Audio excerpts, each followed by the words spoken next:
one came to see me, so I'll be very brief. I just wanted to say thanks for the very passion. Everybody got the photos. Those can be kind of hectic sometimes. Miss Kilgore is somewhere around here. I'm going to hand this over to her so she can introduce the Congresswoman. But I did want to just briefly say that you guys have a great GOP chairman. You know, she reached out and she said, "Hey, look, you know, we heard Congresswoman Greene's got a new book out. We'd love to get her to come down and talk about it. You know, we know how these things work. She's a real big deal. What does it cost? How much do you have to pay to get her down here?" And I said, "Well, I'm not sure. Let's find out." And then Elaine very quick-wittedly and smartly replied, "Well, she's one of the best congresswomen in D.C. I'm sure she believes in free speech, so she'll probably come down here and give the speech for free."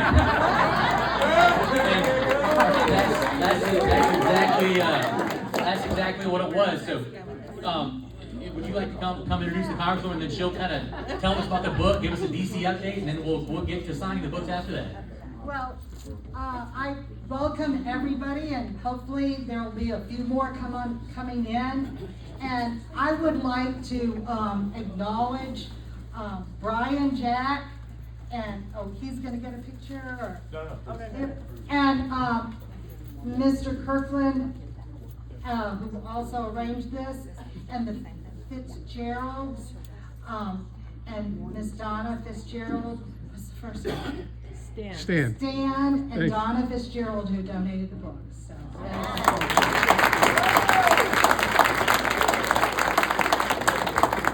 and thank you everybody for turning out on this cold day.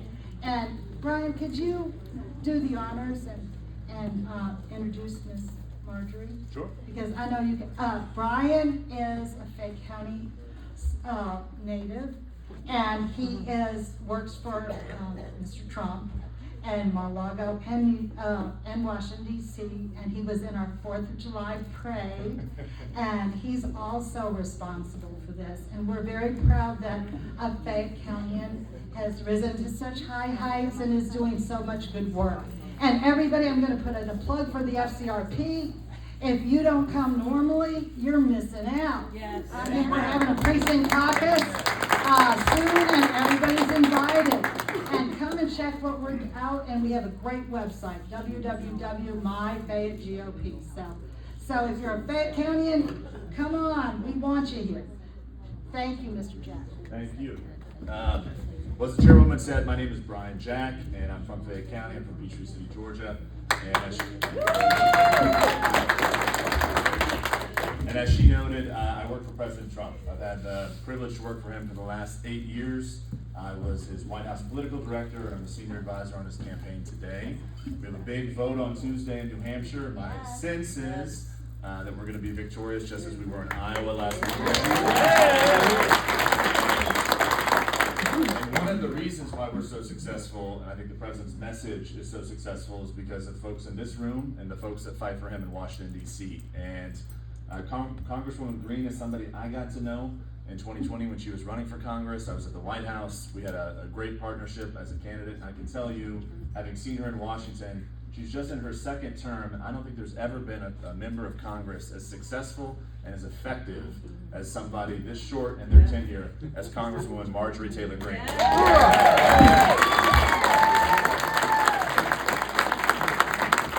from Northwest Georgia. You probably saw last week. She was in Iowa for the president. I think I have no problem sharing that you're going to be in New Hampshire for the president right before to make sure he gets over the finish line. But without further ado, the reason why we're here today is to hear from the true firebrand in Congress, Congresswoman Marjorie Taylor Greene.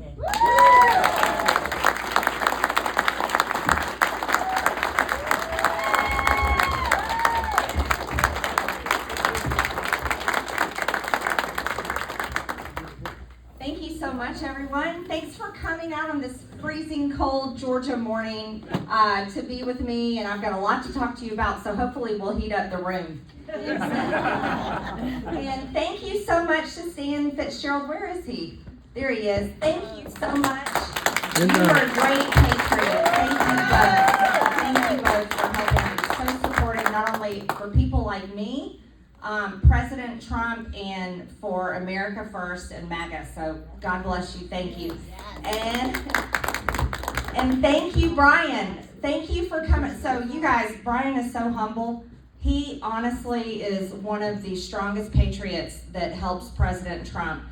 Brian and I have known each other for a long time, as he stated. Before I became a member of Congress, when I was running as a candidate in 2020, Brian was working with President Trump in Washington, has stayed by his side and stayed in the fight for us. So you guys have a hometown boy that is one of the most important people in the movement and one of President Trump's strongest right-hand men. President Trump relies on Brian every day, so let me tell you, be very proud of Brian Jack.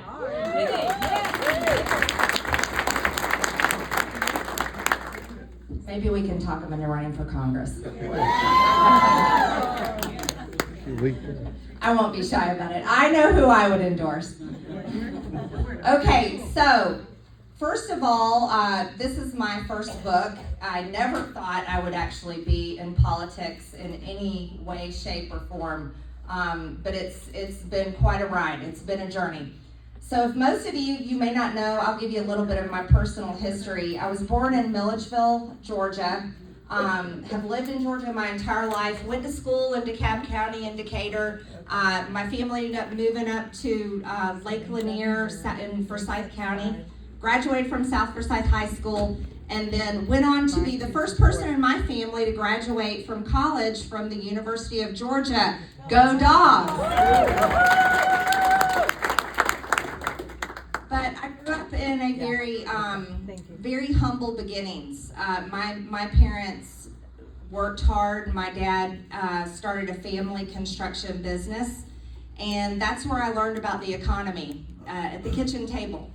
And that's where I learned about balancing a budget. That's where I learned that Jimmy Carter was a horrible president. Because my poor dad and mom were trying to get through with 18% interest rates and high inflation and, you know, all of these scary things that all of us are shocked to see creep back into our daily lives. It's been unreal watching that happen, and now Jimmy Carter is not the worst president in history. Joe Biden is the worst president in history. So all of us, Georgia, we have been redeemed. Thank you, Joe Biden. But I learned a lot from my mom and dad, and I learned a lot working and growing up in a family business. That's where you learn everything. You learn how to do every job in the business. I mean, if it's from answering the phones, being involved in sales, accounts receivables, cleaning the toilet, you learn everything in a family business. And so I'm so grateful for that when I graduated from college, I actually went back and bought my family business because I couldn't imagine working anywhere else. And that's been the company has fed me, clothed me, put a roof over my head. But it also meant that every decision that was made or has been made in Washington, D.C. affected that ability for us to be able to do anything. And that's how it is for all Americans, right? It's the decisions made in Washington that affect our daily lives. And that's why they matter so much. And so as I was raising my children, I have 3 kids, they're all grown up now. I'll tell you guys, 2 of my daughters were married, 26 and 24, and my son is at Ole Miss having the time of his life. He's hotty-toddy all the time. I get him to come home every now and then, so that's a good thing. But raising my children, that was the big focus of my life. But as things started to change in our country, I was watching Washington, D.C. going, you know, we're making it work here. We know how to dot our I's, cross our T's. We pay our taxes. We follow all the rules. But up in Washington, D.C., these people can't do anything right. And it's unbelievable. And for me, I was mad most of the time at Republicans the same way I was mad at Democrats. Because Republicans would constantly make all these promises on the campaign trail, and they sounded great. And then they go back to Washington and they go in rooms and make deals in the meetings with Democrats. And so they're all one big party. They're the uniparty. And so I supported President Trump when he ran in 2016. And I remember Donald Trump standing on that stage with 17 other candidates. And I thought to myself, for the first time, this is a man that makes sense. He talks like my dad. He talks like, other men I know. He's just normal sounding. And it was so refreshing. And he was also against globalism, which is such a threat to our freedoms here in America. And he actually talked about it out loud. And he was against the foreign wars that have plagued us generation after generation. And my dad was a combat veteran in Vietnam, and I thought, wow, this is so good to hear somebody from Washington actually against all this stuff, because we all know a veteran that has been affected by the war that they served in, the war that they proudly put on a uniform, proudly went and fought for our country, but it forever changed their lives or the people with them. And that mattered to me. But what else mattered is he's a successful businessman. And that matters, because I can tell you, I work in Washington, we don't have a lot of those people. As a matter of fact, a lot of the people in Washington that I work with couldn't make it every day in the real world. And that's why they're a politician. I know that sounds crazy, but it's true. They weren't a good attorney, so they decided to go up there and put on a white wig and talk like they know what the Constitution means. They failed in business, so they went up to Washington and they fail you every single day. That's why we're in $34 trillion in debt. Right. The story goes on and on. I don't have to tell you. You know it. You're living it. You're watching on the news. So I ran for Congress in 2020, and I was fully convinced that President Trump was going to be in the White House. Exactly. Well, that's a stolen election speech, so I won't give that one too much this morning, but the 2020 election was stolen, and we all know it.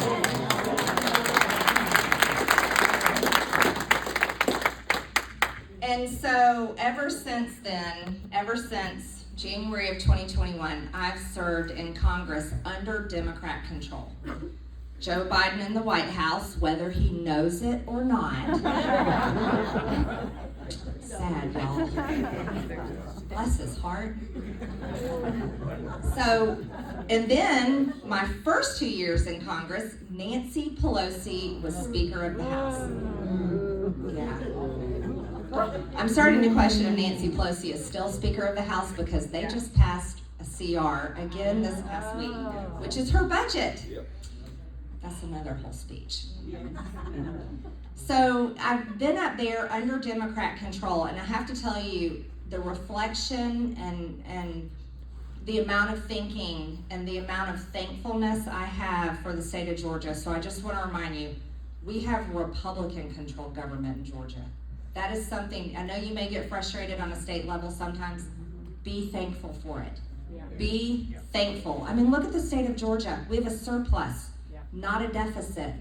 True. They just went back into session and they've already done the budget. We can't even do the budget. We're still passing Nancy Pelosi's budget. I mean, so really be appreciative, because when you work in government with Democrats, it's totally different. And when they're in control, I used to call them socialist. The Democrat Party truly is the party of communism. And I know that's a hard word to say. A lot of people think I'm being too extreme when I say that. And I'm like, no. I work with these people. I see them every day. I serve on committees with them. They truly are communist. They truly are. So we'll go back to January of 2021. And one of the chapters in my book, I hope you all read, is the second chapter about January 6th.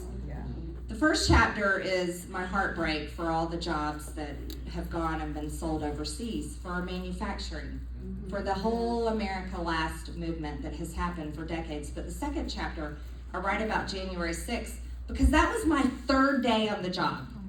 Wow. Third day on the job. First time being elected, brand new member of Congress. January 6th happened. And I had worked so hard, Brian can tell you, he was probably on a lot of the phone calls. We had worked very hard organizing to object to Joe Biden's electoral college votes, because we truly believed then And I believe now they were fraudulent. And we were doing our constitutional duty. We weren't doing anything wrong, but we were going to object. And we had worked very hard and organized everything. And then all of a sudden we were doing the state of Arizona because it's the first state. And they let us know, Sergeant at Arms lets us know that the Capitol has been breached. So I started saying, well, it's Antifa. It's Antifa. And, you know, it's rioters. We've watched this for the past year. I said, our people do not do this. I've been to a million Trump rallies. We don't hold riots. We're like the happiest people on earth. We always have a good time. And they were saying, no, they have on MAGA hats and they're in the Capitol and all these things. And I was like, what are you talking about? There's no way this is possible. So they go, the Democrats in the House chamber go into full panic mode. And everyone's confused. Most Republicans were calm though. I will tell you, there was a giant difference in the mindsets. And so there was at one point, and I'll tell you this story because it still cracks me up. Sergeant at Arms said there has been some sort of gas deployed inside the Capitol, and we don't know what it is. So everyone, you have to reach up under your chair and pull out this box. And it's an emergency kit. And it has a special mask for you to put on, and it'll keep you safe from whatever hazardous fumes it is. Who knew, you know, come to find out, I think it was the Capitol Police that had actually done that. So we pull out the box, open up the box, and it is a big plastic, thick plastic like hood you put on your head. And attached to it, it had this fan. And I pulled this thing out. I'm looking at this and I'm going, you know, my mama always told me not to put plastic bags on my brother's head. And I'm going, and this is supposed to be some kind of emergency, so I don't know how I feel about that. And the fan dangling on it was loud, and it was running nonstop. And I'm thinking to myself, in an emergency situation, number one, I'm not going to be able to see over with this big thing on my head. Number two, I'm not going to be able to hear anything with this fan running. And then I also used my common sense, and I was like, I don't smell anything. And so I like toss that thing to the side, and I look around. Every Democrat in there, they had their hoods on. And then they started evacuating us out of the chamber. Well, let me tell you, this is when I realized we need a serious physical fitness program for congressmen. I mean, y'all, can you imagine Jerry Nadler running?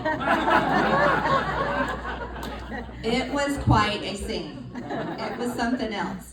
And then the rest of them are running with the big plastic bags on their head that they don't need, and the fans running. It was a lot, but it was a great display for the press, who interestingly could roam and go anywhere they wanted, and they weren't afraid of anything. They weren't afraid of the scary QAnon MAGA army that had taken over the Capitol. No. The press was there, and they were ready. And that was something that I observed that day, and I thought, wow, that's really interesting. So fast forward, some time goes by, and the Department of Justice starts prosecuting these people, right? There's something you might hear and see on social media, and people point fingers at Trump and say, President Trump should have pardoned them all. He had the opportunity before he left office. Well, that is an absurd thing to say, and I'll tell you why. None of them had been arrested or charged with anything yet. A president can't pardon people that haven't been charged. So that wouldn't have even worked. And President Trump had no way of knowing that Joe Biden's Department of Justice was going to be the campaign arm for the Democrat Party and prosecute all of their political enemies, President Trump himself, right? There was no way to know that was going to happen. I mean, we didn't really know how far the Democrats would go with this, but now we do. So as time went on, one of the saddest things is I kept hearing about these January 6th defendants that were in jail in the DC jail, which is only a few miles from the Capitol. Literally, it's a 10-minute drive. And we started going over, just a handful of members of Congress, myself, Congressman Gates, Congressman Biggs, Congressman Gosar. We would go over to the jail, and asked for a tour. Well, we have the right to do that, and here's what's interesting. Congress has jurisdiction over the District of Columbia because it's not a state. The District of Columbia is controlled by Congress.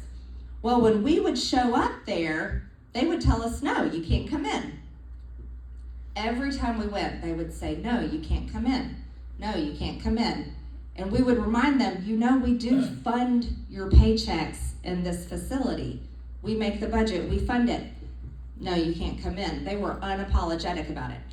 And as members of Congress, we tour jails and prisons and all kinds of government facilities in our districts, or maybe on trips we take for our committees. We're used to doing this kind of thing.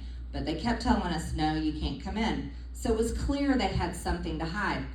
So we kept pushing and we kept pushing, and it was November. By November of 2021, they finally called my office, and they had the Washington, D.C. City Council was actually coming in for a tour of the jail. And they called my office and they said, if Congresswoman Greene wants a tour, she's going to have to get here in 15 minutes and she'll be allowed to go on the tour. I was standing on the House floor when that happened, and we were voting. So luckily, I was able to finish the last vote, hurry as fast as I could. I got Congressman Gomer, former congressman from Texas, to come with me. And we hurried over and we went to the jail. And I talk about this in my book. And we toured the entire jail, except the January 6th wing. Yep, except the January 6th wing. Now, if you want to know the deep details of our tour, the report is actually on my website. It's called Unusually Cruel. So you can read it on my congressional website. It's at green.house.gov. Greene has an E on the end, so green.house.gov. So I can't tell you the whole story. We don't have enough time today, but this is what I write about in the second chapter. And I'll just call him. I threatened him if you guys don't let me see him. I said, I'm going to leave here right now, and I'm going to the media and tell everyone you refuse to let us see this part of the prison, but you let us see everywhere else. And so they made a smart decision and let us go in. Well, when we walked into that wing, it was in a completely separate part of the jail. Totally separate part of the jail. There, is that better? Yeah. And we went in there and walked in the room, and it was a big open room, and there were different hallways that go to where all the cells are. So this was kind of like a lobby. It was 2 stories. And we walked in, and these men came flooding out from all the different cells, and they came down the stairs and they walked out to the area. I have never seen more broken spirits in my life. Completely broken. These people, they weren't like the other men in the jail, the rest that we had seen. These were broken spirits, and they looked horrible. They weren't allowed to have haircuts. They had to use Nair if they wanted to cut their hair. They were not allowed to. They weren't allowed to have nail trimmers because they were considered. They're considered the most dangerous people in the country.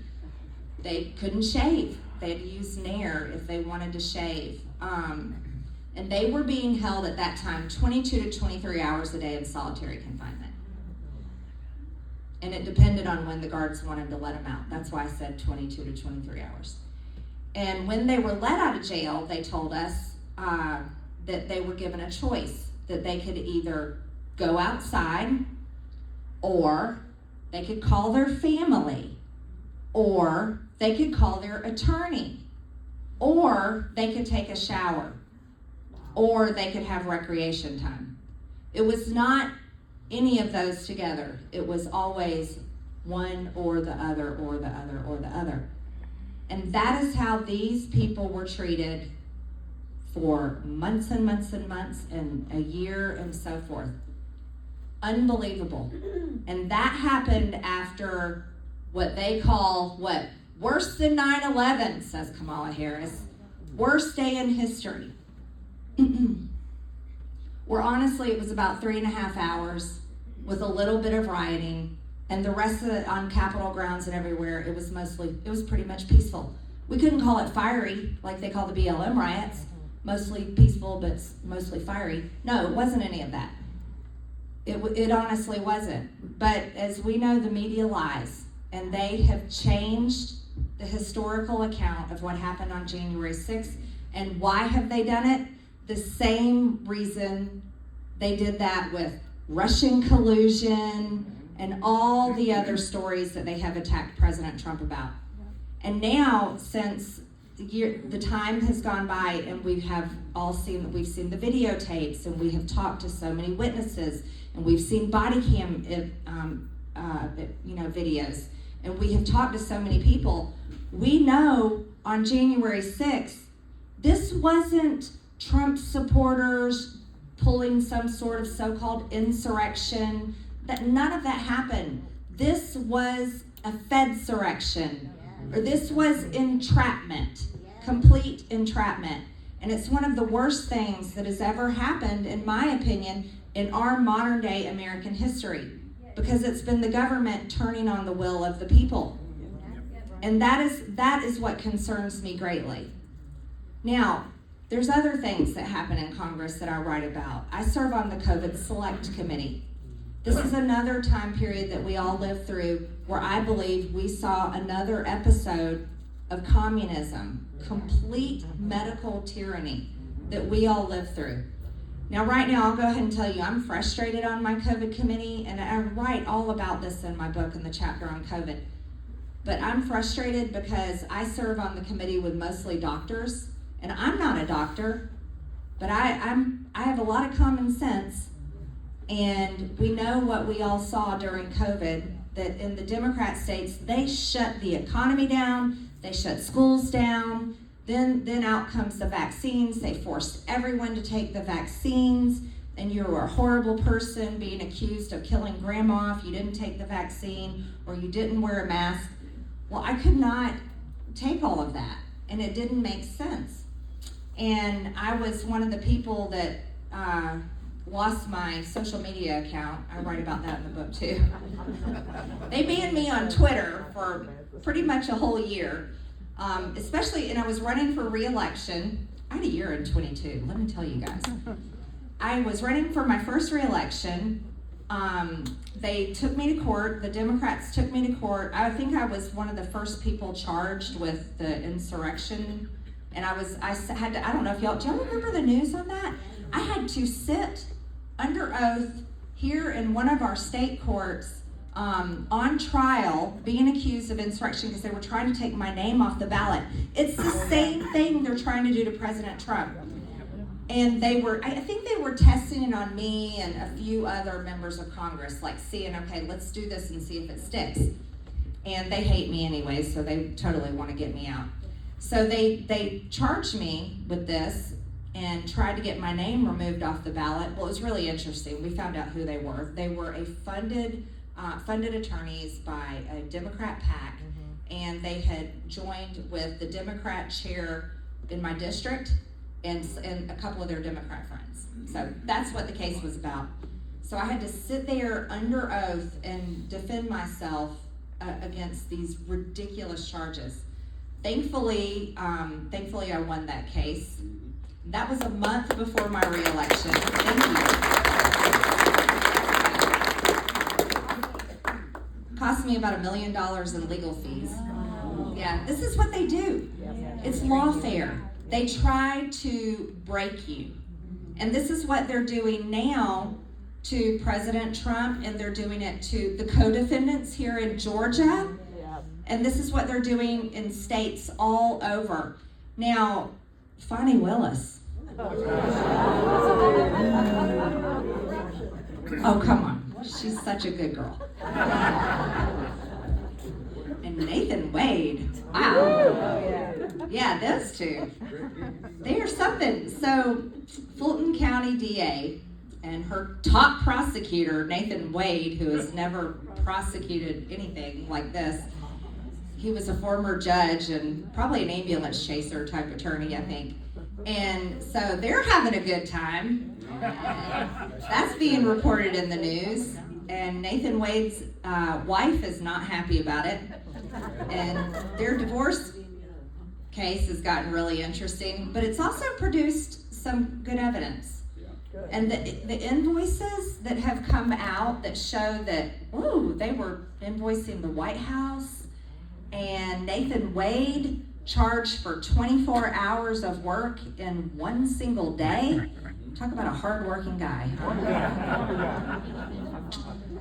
So the allegations against them are something else, but it has really prompted me, and I have been yelling pretty loud as I can, at our governor and our state attorney general. You guys need to open a criminal investigation into Fani Willis, right?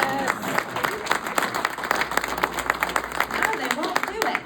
Now, they're working on getting this oversight committee going, which I believe in the oversight committee. I think we definitely need an oversight committee for DAs that aren't doing their job, because we've got quite a few other DAs that really need to be before an oversight committee. But Fani Willis and Nathan Wade are past that. Yes, it's very likely that there's criminal charges there, and that's why, with a Republican governor, Republican attorney general, they really should be stepping in and going further with this. And I hope to see them do that. I really do. I hope to see them do that, because I think it's extremely important. But we'll see what happens. But this is how it works. So they put me on trial, tried to get me taken off. I won the case. A month later, I won my primary election, and I had 5 challengers. One of them, who was being heavily supported from the folks in D.C. that didn't like me, probably the same folks that were against me the first time I ran, won my primary re-election, which was a really big win. And then my first daughter got married, and 6 months later, my second daughter got married. So I nearly died in 2022. Highs and lows, folks. Highs and lows. That's what life is all about. But here's what has been something else to me. Okay. Now, everyone in this room, let me tell you something. You are far smarter than the folks in Washington, D.C. Okay? Way smarter than the people in Washington. You are. I respect you all so much. I do not respect many of the people I work with, unfortunately. And that's sad. It shouldn't be this complicated. Now, everyone is always like, Marjorie's always yelling at everybody. I'm going, well, and hear people back at home what they say about you. I'm just telling you to your face. I mean, we have $34 trillion in debt. $34 trillion in debt. Let me tell you some of the stuff that's spent on. So the first budget, Nancy's budget, that's still going, by the way. I didn't vote for that. Would not vote for that. But Nancy's budget, when they first made it last Congress, they had all kinds of crazy stuff in there. $5 million for, get ready, desert fish. I mean, those two words don't even go together, do they? But they got $5 million. $5 million for butterflies in Hawaii. The state of Hawaii has so many flowers, I doubt butterflies are struggling in Hawaii. Right? Now the people in Lahaina, no, that's another argument. I'd say they're struggling. But I don't think the butterflies are struggling. How about the poor beagles? Those poor beagle puppies that had their vocal cords cut and were put to sleep, and they thought it would be good for science to have them eaten alive with sand fleas. Yeah, that's Dr. Fauci that spent your money on that. And then gain of function research. Okay, so get ready for this.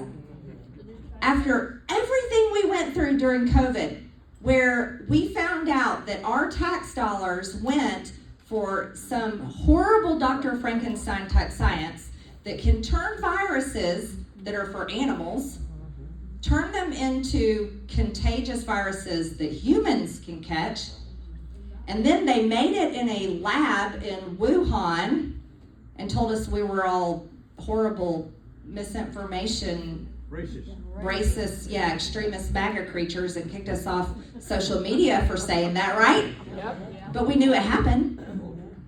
So they spent our money on that. And then the virus goes all over, right? And then they pay Big Pharma billions and billions of dollars with your money to make these vaccines that are experimental, and then they say everybody has to take them, right? So all this money gets spent. Get this, in the budget that just got passed again, shouldn't have been passed, but it did. In this budget, it funded, guess what? Gain of function research with Eco Alliance. Eco Health Alliance. That was in the budget that passed in last Congress, and that's the same budget that keeps getting kicked the can down the road again. That's the kind of stuff that is in these budgets. Now, let's be real simple. If my business, and we went through it in 2009, oh my gosh, you guys remember how hard that was?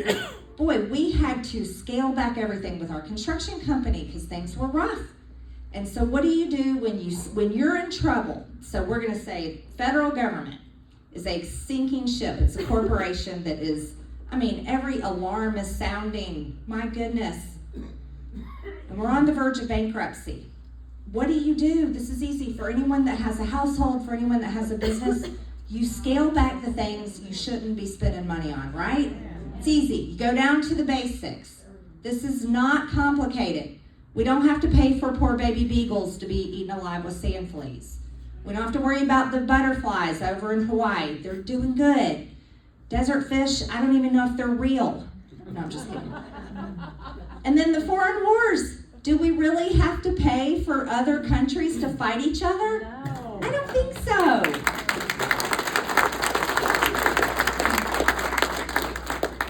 But that's Washington, D.C. That's Washington, D.C. So, yes, it is a mess. And why is it like that?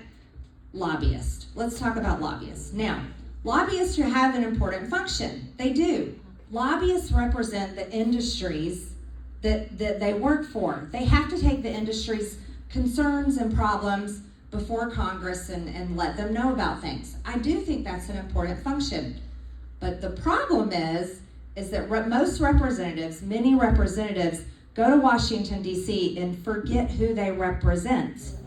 They forget about the people, and then it ends up that the only people they're having lunch and dinner and cocktail parties and whatever other kind of stuff, the only people they're hanging out with are the lobbyists. And then it works like this. I always tell this story because this one blew my mind the first time I saw it happen.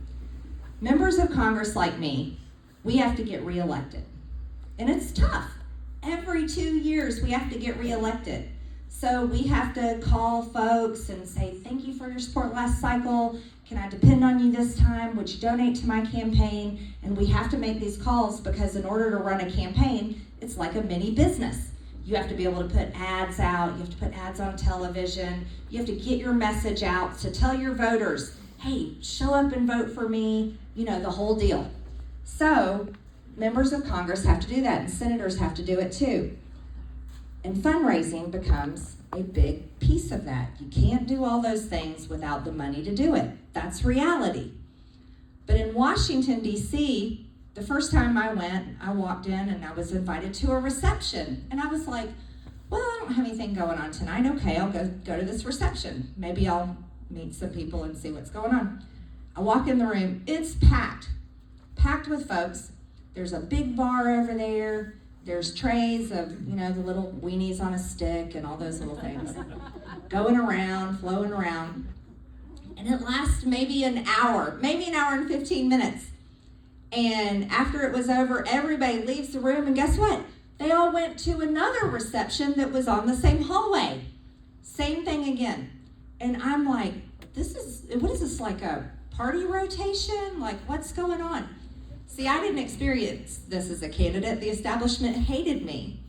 So I didn't go to these receptions when I was running for Congress the first time. I was out talking to folks like you, asking for your vote. And I found out that, wow, a member of Congress can raise a couple $100,000 in those receptions. Like that. So, now if you're a member of Congress and you're used to raising your money to get reelected in receptions like that in Washington with lobbyists and big industries, when you go to vote, how do you think that affects your vote? So when it comes to the budget, or say the NDAA, the defense budget, or say maybe the farm bill, or whatever it is, this is what happens. Those same lobbyists and their friends and the industry folks that give the members of Congress these receptions, that are great, by the way, they're gonna come to them and go, hey, we had a good time. Remember that trip we went with you and your wife? That was so much fun. Hey, we had so much fun seeing you out at this restaurant. You know, we were so glad to support you so you could get reelected. Listen, the budget's coming up, and there's this one section in there. We're gonna need your vote on that. So what do you think is gonna happen? Are they gonna say no? No, and they don't say no. And that's why I always tell the story, because I think it's the most important thing for you to hear. This is why the special interest and the lobbyists always win in Washington, D.C. over the people. Money. It is. And it's one of the biggest problems we have. And this is why every cycle the people are saying, why did they vote for that? Why do they continue to fund this? Why does this industry get this? Why does the defense industrial complex get this? Why are there more foreign wars?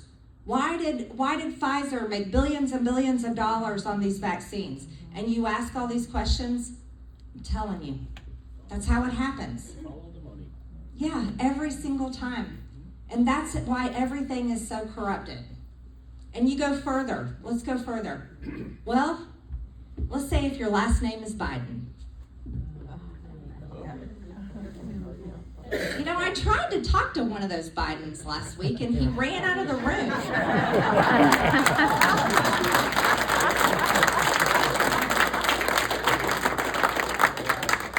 Can y'all believe he was scared of me? I mean, I'm like 5'2". In heels. Yeah. I'm a nice lady. Most of the time.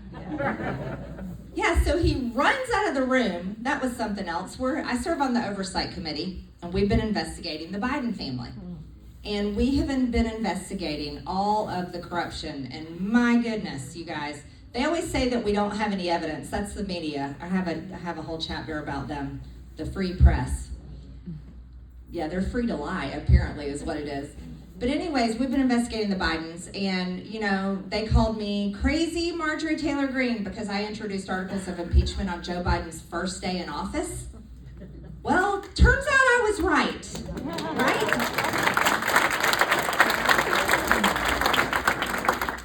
But they have figured out the most impressive money laundering scheme, and I would say this, I would argue it's not just the Biden family. There's probably a lot of other folks up there that have learned how to do this and have been doing it for a long time. Because let's face it, it's always, the question is like, how do these politicians get rich? Right? How do they get rich? Well, it's not difficult when your dad was a senator for years and years and years. Y'all, Joe Biden has been in office longer than I've been alive. Wow. And I got a big birthday coming in May. I'm gonna be 50. Yeah, I'm proud of myself, actually. Thank you. I'm kind of at this point, I'm like, dang, I'm impressed I'm still living. This is awesome. I'm excited about it.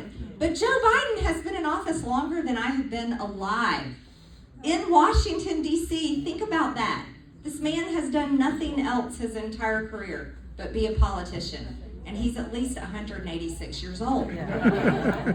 But seriously, so he's been a senator all these years, and then he becomes vice president for 8 years. And now he's president of the United States, whether he knows it or not. And so if you're Hunter Biden, oh my goodness, is it easy to make money? All kinds of money from all kinds of people, from countries all over the world, and industries all over the world. All you got to do is get hey, I'm meeting with my business partners. Hey guys, you want to talk to my dad? I'll get him on the phone. That is influence peddling. And that is the type of evidence we have. We have so much evidence of it, but we went a lot further. So I'll give you guys some quick information on this. We went to the Treasury Department and read all the bank reports. Y'all would not believe these bank reports. Probably no one in this room has ever had a SARS report on them. But banks, by law, they have to produce a report if they have a customer or money going through their bank that has possibly alleged criminal activity. They have to produce a report and they have to send it to the Treasury Department. They have to, it's the law. Okay. The Bidens have not one of these. They have thousands of pages of bank reports. I'm talking about a whole long table with papers stacked of these bank reports with all kinds of allegations. And these are the bankers having to do this. Now guess, here's something else. These aren't new bank reports. The Treasury Department didn't just receive them recently. They've had them for years. But they didn't tell anybody. Joe Biden, listen, to understand this, Joe Biden is their favorite president. Establishment Washington loves Joe Biden as president. You want to know why? He is the most controlled politician in Washington. They have the goods on him like you would not believe. And they love it. They love it because what? Okay, just like a lobbyist in an industry that's donated a lot of money to a politician, they can get them to vote yes on something. When you have a president or vice president or senator or somebody like that, and the intelligence community has tons of information on illegal activity, they can get them to do things too. This is why Joe Biden is the most dangerous president. Not only is he the worst, not only should he truly be at home with his family and his condition, but he's also dangerous for all of us. And look at the consequences. The border is wide open. Wide open. And I serve on the Homeland Committee. That is terrifying. Here we are in Georgia. We're in Georgia. We shouldn't even be thinking about the Texas border.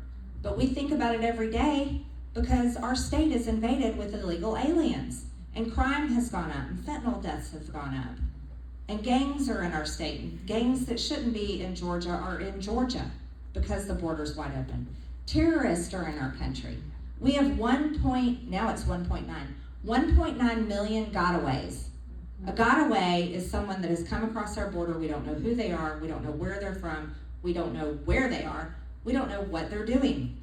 1.9 million gotaways are here since Joe Biden took office. Now, here's the scary part. Border Patrol has stopped and arrested 73,000 special interest aliens. 73,000, it's probably more than that now. A special interest alien is someone that comes from a terrorist country, or is a known terrorist, or it has is related some way to known terrorists. We don't want any special interest aliens. They've stopped and arrested 73,000. Now, when you think about 1.9 million gotaways, how many of those are special interest aliens, terrorist criminals that we don't know about, and we don't know where they are? We don't know what they're going to do. This is what Joe Biden has done to our country. And then, sitting on the Homeland Committee, the Democrats all the time accuse us of being racist because we're saying we have to close the border. Are you a racist because you don't want terrorists and criminals and people breaking the law coming across our border? No, absolutely not. Do you want another argument for why they should come in? You guys ready? Climate change. Real. Climate change. Because apparently our climate doesn't change. I mean, we have perfect climate for migrants, right? We have no tornadoes or no hurricanes or no cold weather, no hot weather. I mean, seriously, this is what they say. Because these people are suffering from climate change in their countries, they have to migrate to the United States. They say it every single day. Climate change. And then here's the one that they've started recently talking about. They're like, well, you know, the depopulation of the United States, we're depopulating. You know, we're losing our population. We aren't having babies at a high enough rate to sustain our population.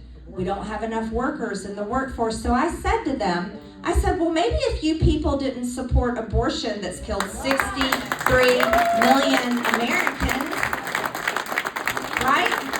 Abortion is murdering babies who turn to children and grow up. But that's what they think. Well, and they say this, we gotta bring them in for jobs because we're depopulating. This is who the Democrat Party is.